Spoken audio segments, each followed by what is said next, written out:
Friday Coffee with your mortgage man, Eric. Here we go. Today we're going to talk about this awesome conversation, kind of facetiously I say that I had with this Zillow employee on a plane trip from Denver to Salt Lake City.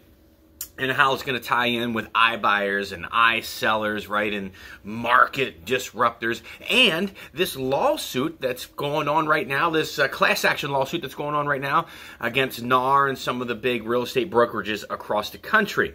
So before we dive into this, I got to give you a little bit of a backdrop and how this all came into play, and it's kind of funny, but I'll be quick with this, so hang on, a little humor. I'm stuck in Rapid City waiting on an airplane that ended up being delayed for 5 hours, and I got to fly from Rapid City into Denver and then Denver into Phoenix, right? Delayed for 5 hours before they canceled the flight. You know, people were pissed, right? It's not a good thing when your flight gets canceled. It's Sunday, and I got to be back to work on Monday morning.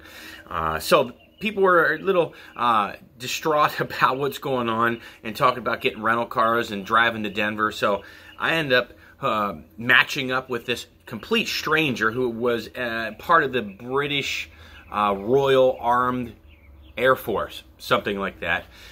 Complete stranger.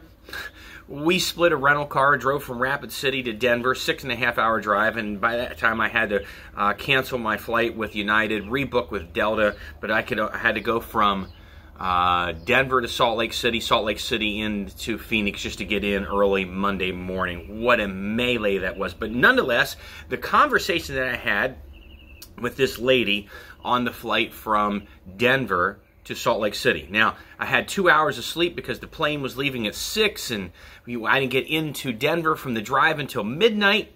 Quite the journey, right? Trains, planes, automobiles, John Candy, if you're old enough to understand that reference, movie reference. If not, watch the movie. It is a classic. Anyhow, this conversation was enlightening. This lady, who at one point in her career was a home inspector. She was no longer a practicing home inspector. She was doing some self-employment photography or something of that nature, right? Zillow headhunted her, recruited her to come work for them as a home inspector. And here's what she does.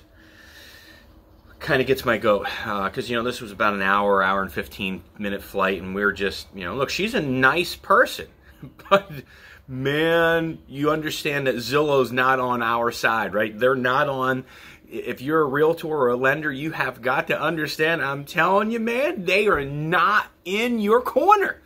So the first thing you got to understand is that the indoctrination that they kind of give to their employees, because she said on a number of occasions that, you know, realtors just aren't worth their 6%. You know, most realtors just don't do anything, right? And she was saying these things, and she wasn't saying with any malicious character, but you could tell that she was, this is the indoctrination of the atmosphere at Zillow.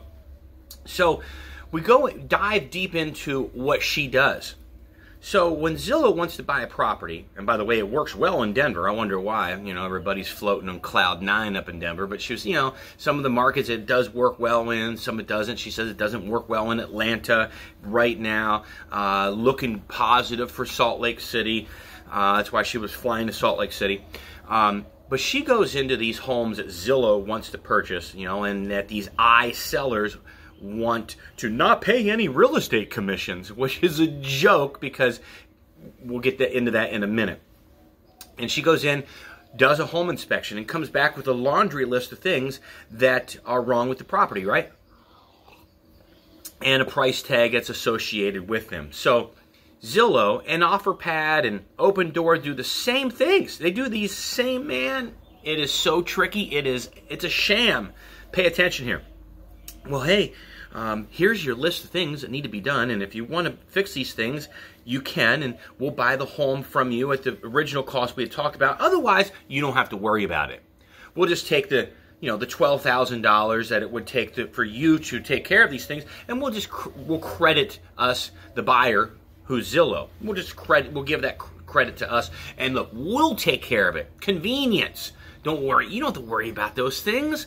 We'll take care of those things. You just credit us the difference. So that's what she does. That's her job, is to go from property to property. They don't do the repairs.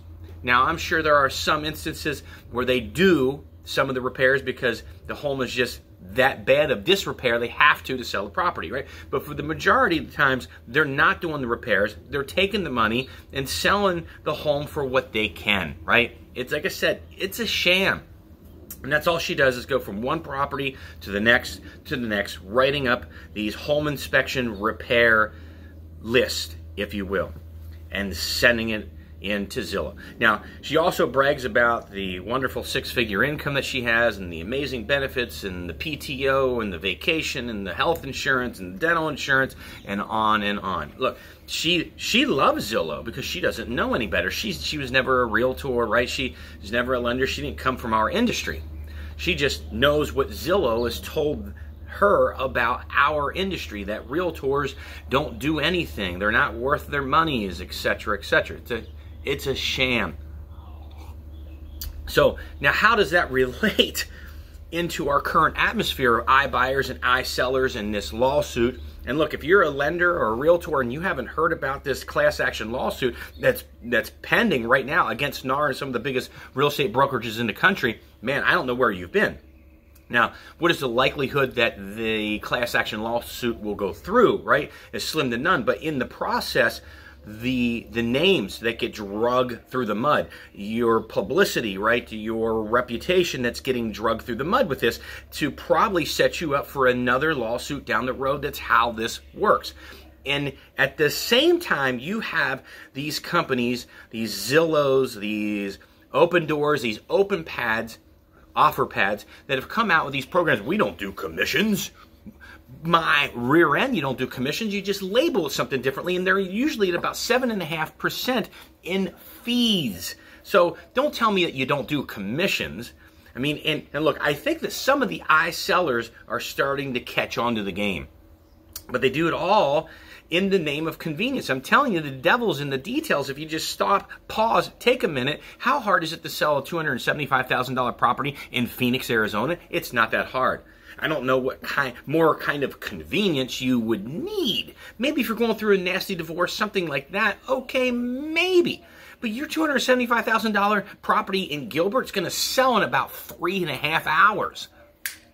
That's just the reality of it. So, and look, if you pick one of those properties or one of those companies to do it for you, all you're doing is paying more. You're going to take less profits home, all in the name of convenience. And so I implore you here, okay, this is one of those videos where not a lot of information or education about a program, right, or anything of that nature, but kind of hitting it home here again about Zillow. And we feed this beast, not me personally, but we take this home and we beat this thing week in and week out, that we still have agents, we have lenders that are feeding the beast to be premier agents. And these companies, all they want to do is swallow our industry up. They're just trying to cut your throat, if you will, figuratively speaking.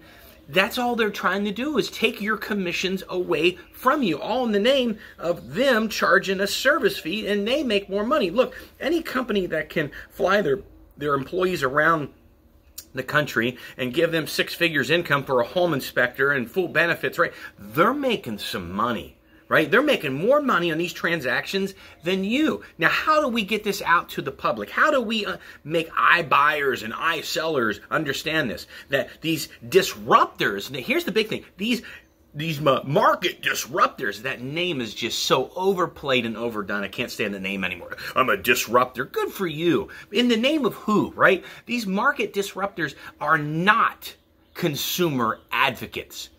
Let me say that again. These market disruptors are not consumer advocates. They don't have your best interest at hand. They're making more money off of you than what a realtor, a licensed, normal real estate agent transaction would. When are we going to learn that, right? And I think we're starting to catch on. Don't fall for the creative convenience advertising ploy, right? Anyhow. With that said, quite the interesting plane ride. I'm telling you, I learned a lot about what they're doing at Zillow with their employees, right? And what they train them and indoctrinate them in their mind that realtors don't do anything. With that said, it's Friday Coffee, the Mortgage Man, Eric, 602-757-2171. See you.